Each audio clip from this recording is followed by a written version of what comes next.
सूरत घणो सुहिणा टाणा संदन ट्रूह। सूरत घणो सुहिणा टाणा संदन ट्रूह। रेलो ॾेई रूह जो खाए सो खामी मरे। हू सूरत जा सुहिणा आहिनि पर संदन लछण ट्रूहनि जहिड़ा आहिनि जंहिंजो रूह ॾांहुं छिकिजी वञे ऐं जो संदन सोहबत जो साह वठी सो सड़ी खाक थिए।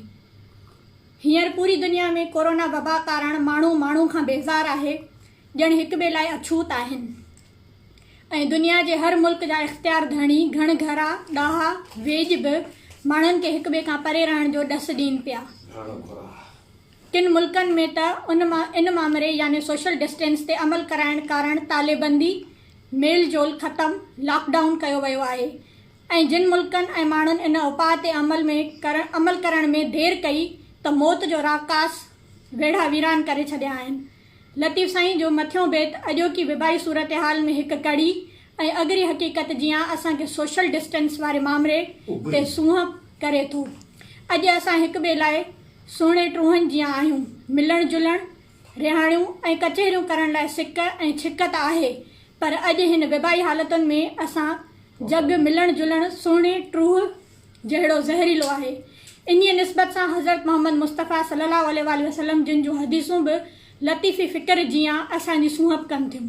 There are hadiths from the Holy Prophet, peace be upon him, that forbid the Muslim to enter a land in which the plague is occurring, and also forbid him to leave a land in which the plague is occurring.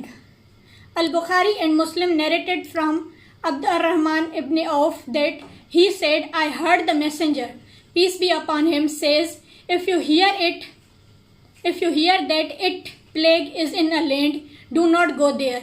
And if it breaks out in a land where you are, do not leave fleeing from it.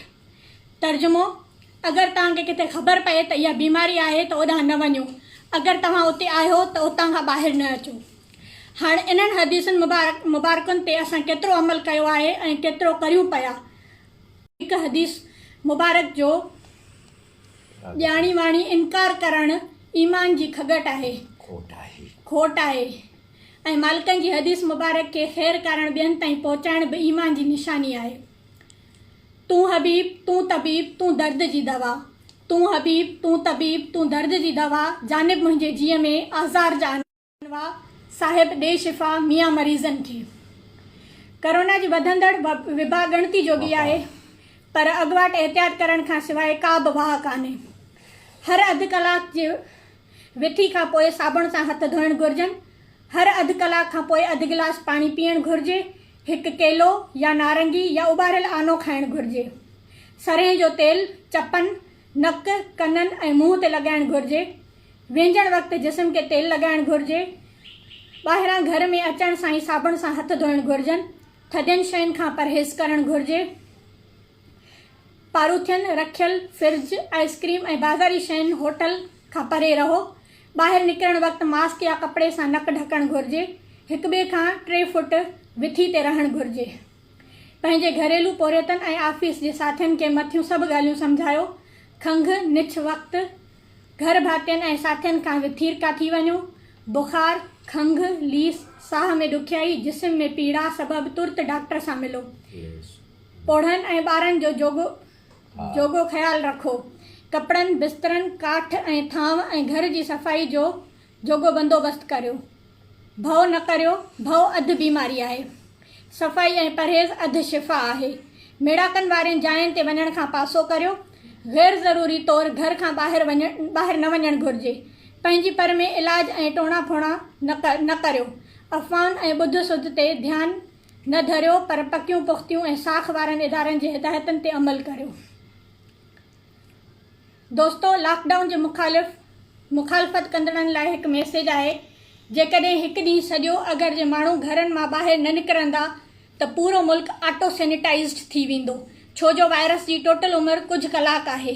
जेकॾहिं इहो virus के माण्हू खे लॻे थो त पंहिंजी शिदत पकड़े थो ऐं ज़िंदा थी वञे थो। जेकॾहिं कंहिं माण्हू जो वायरस वारी जॻह ते अचणु नथो थिए त वायरस जी कुल उमिरि कुझु कलाक आहे। तंहिं करे लॉकडाउन कयो वियो आहे जीअं वायरस खां माण्हू परे रही सघनि ऐं वायरस कुझु कलाकनि में ख़तमु थी वञे। लॉकडाउन सां वायरस खे मारे त नथो सघिजे पर घणो कंट्रोल में आणे सघिजे थो। तंहिं करे पाण बि घरनि में महदूद रहो ऐं ॿियनि खे बि हिदायत कयो त घरनि ताईं महदूद रहनि। तव्हांजी नंढी कुर्बानी कंहिं वॾे हादसे खां बचाए सघे थी। जी लतीफ़।